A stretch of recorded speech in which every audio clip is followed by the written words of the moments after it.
Good morning everyone. Welcome back to our science class. So we were studying about solid, liquid and gases. What is the common name for all these three? Yes, we call it as matter. And what is matter?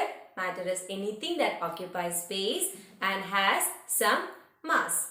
And we studied that matter is generally classified into solid, liquid and gases. So today in our class we are going to study about the properties of these three things, that is solids, liquids and gases. We know that all this have some general properties which make them different from each other, right? That is, solids have a definite shape and definite volume, while liquids does not have a definite shape but it has a definite volume, and gases, they don't have a definite shape and a definite volume. So today we are going to study about some special properties of all these three, that is some special properties of solids, liquids and gases. First we will study about solids. So I have written some properties of solids. Can you see the board? So the first one is hardness. We know that solids are generally hard, right? What makes them hard? We already studied that it is because of the intermolecular force of attraction. For example, a block of wood or some metals like aluminum, iron, etc. All these are very hard, right? It is very difficult to break them. So that is what we call hardness. Hardness means it is very difficult to break them. Then the second point is malleability. Have you heard this word before? Malleability means the property of a metal. It's a property of some substances by which they can be drawn into thin sheets. Have you seen aluminium foils that we use to wrap the food? Or the aluminium doors and tin doors? All these are flattened into sheets, right? Or these are some metals which are flattened into sheets. So that property of metal is called malleability. Malleability is the property of a metal by which it can be flattened into thin sheets. Then ductility. What is ductility? Have you heard this word before? No, right? Ductility means some metals can be drawn into thin wires. Have you seen the wiring of our houses? Or have you seen electric lines? How does this wire look? It looks like long threads, like. Then some jewelry like gold chains, silver chains. How do we make it? We make it using metals, right?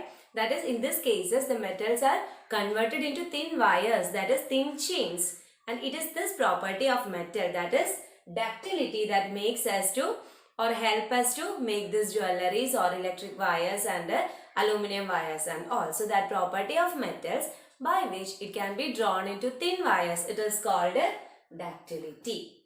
Then combustibility. Have you heard the term combustion before?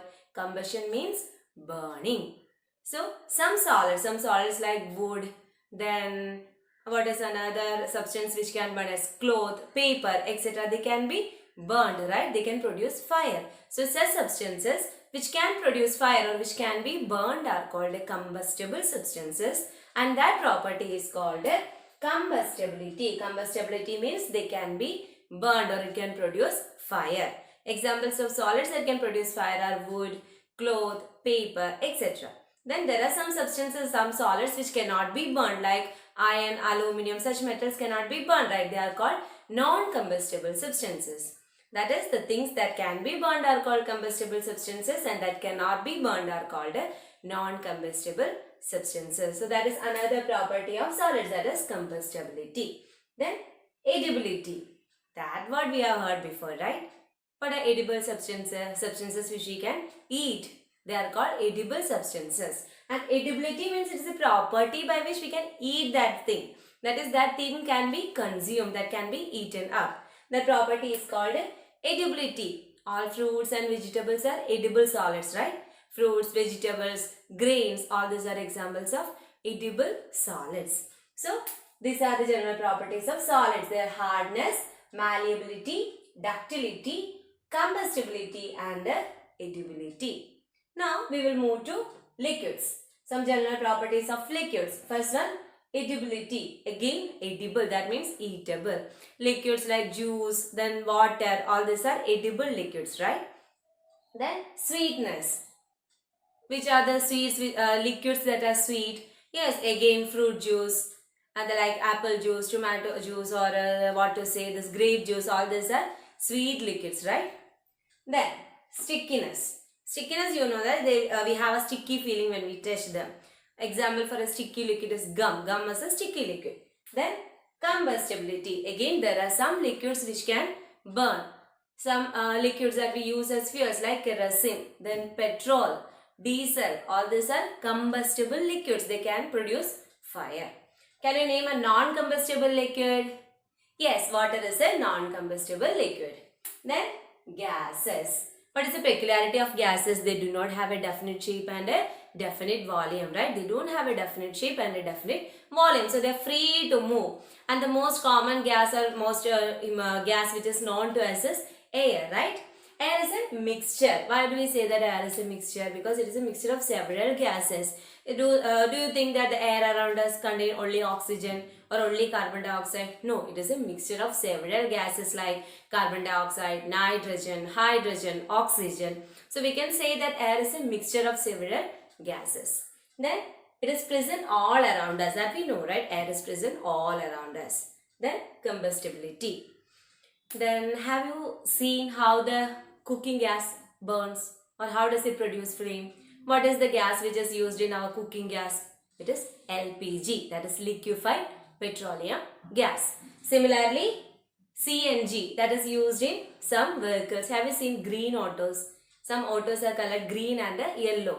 They are running on CNG, that is compressed natural gas. What is the advantage of CNG over this petrol and diesel? Do you know that? The main advantage is that they are less pollutant, that is they produces very less pollution, very less air pollution. So that is why we use CNG more nowadays. CNG is compressed nitrogen gas. So all these are examples of combustible air or combustible gases, that is LPG, CNG, etc. So that is the topics which we revised today or which we discussed today, that is about the properties of solids, liquids and gases. So you do one thing, in a notebook you draw a column and note down the properties, that is write down the properties from the textbook and learn it properly. Okay. So shall we wind up, children? Okay, thank you. We will meet in the next class.